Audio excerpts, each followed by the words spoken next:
இந்தியைத்தான் நீங்கள் மூன்றாவது மொழியாக கற்றுக்கொள்ள வேண்டும் என்று பிரதமரும் சொல்லல, அமித்ஷா அவர்களும் சொல்லல, கல்வி மந்திரி தர்மேந்திர பிரதான் அவர்களும் சொல்லல. அப்படி இருக்கும்போது இந்தி தான் மூன்றாவது மொழின்னு நீங்க எப்படி முடிவு பண்ணுவீங்க? முதலமைச்சர் மு.க. ஸ்டாலின், அமைச்சர்கள் உள்ளிட்ட திமுகவினர் குழந்தைகள் இந்தி படிக்கலாம், ஆனால் தங்களை போன்ற ஏழை வீட்டு குழந்தைகள் இந்தி படிக்க கூடாதா என பாமரன் ஒருவன் ஆவேசமாக கேள்வி எழுப்பியுள்ள வீடியோ வைரலாகி வருகிறது. என்னுடைய குழந்தைகள் 2 மொழி தான் படிக்கணும்னு முடிவு பண்றதுக்கு நீங்க யாரு? என்னுடைய குழந்தைகள் 2 மொழி இல்லாம 3வது மொழி கற்றுக்கொள்ளலாம் என்பது என்னை போன்ற நிறைய பெற்றோர்களின் விருப்பம். அதை தடுப்பதற்கு நீங்கள் யார்? 3வது மொழி என்பது ஒரு எக்ஸ்ட்ரா அறிவு. ஒரு அறிவு எக்ஸ்ட்ரா இருந்தால் என்ன தப்பு குழந்தைகளுக்கு? அது அவங்களுடைய எதிர்காலத்துக்கு நல்லது தானே. அதைத்தானே நரேந்திர மோடி அவர்கள் சொல்றாரு.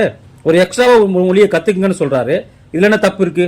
எந்த இடத்துலையுமே எந்த நேரத்திலுமே இந்தியைத்தான் நீங்கள் 3வது மொழியாக கற்றுக்கொள்ள வேண்டும் என்று பிரதமரும் சொல்லல, அமித்ஷா அவர்களும் சொல்லல, கல்வி மந்திரி தர்மேந்திர பிரதான் அவர்களும் சொல்லல.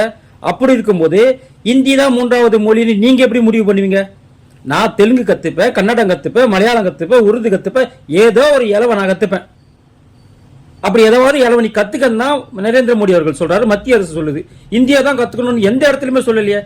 எந்த திமுக நபராவது, எந்த 200 ஊபிஸ் ஆகுது, இல்ல திமுகவுடைய அமைச்சர்களோ, எம்பிகளோ, எம்எல்ஏக்களோ, முதலமைச்சர்களோ, துணை முதலமைச்சர் ப்ரூவ் பண்ணுங்க பார்க்கலாம். ஆதாரத்தோடு நிரூபிங்க. பிரதமரும், உள்துறை அமைச்சரும், இந்த அமைச்சர் எல்லாருமே வந்துட்டு, கல்வி அமைச்சர் எல்லாருமே வந்துட்டு இந்தியை தான் நீ தமிழக மாணவர்கள் 3வது மொழியாக கத்துக்கணும்னு சொன்னாங்களா? அப்படி சொல்லாதப்ப ஏன் சும்மா இந்தின்னு நல்லா படிக்க வேண்டிய பிள்ளைங்களோட கெடுத்து குட்டிச்சவராக்குறீங்க? அவங்க படிச்சுட்டு போட்டுமே 3வது மொழியை. அதை சேர்க்கறதுல உங்களுக்கு என்ன பிரச்சனை? உன் பையன் படிக்கலாம், உன் பேரன் படிக்கலாம் 3வது மொழி. உன் கட்சிக்காரெல்லாம் வந்து சிபிஎஸ்சி ஸ்கூல்ல படிக்கலாம், அவங்க பசங்கள்லாம். நீ சிபிஎஸ்சி ஸ்கூல்ல நடத்தலாம். நாங்க ஏழ்மையானவர்கள், எங்களோட பிள்ளைங்க வந்துட்டு 2 மொழியை தவிர 3வது மொழி கத்துக்க கூடாதா? என்னடா நியாயமா இருக்கு? நாங்கள் 3வது மொழியை கத்துக்க கூடாதுன்னு சொல்றதுக்கு உங்களுக்கு உரிமை கிடையாது. செய்திகளை உள்ளது உள்ளபடி தெரிந்து கொள்ள ரெஃப்ளெக்ட் நியூஸை சப்ஸ்கிரைப் பண்ணுங்க.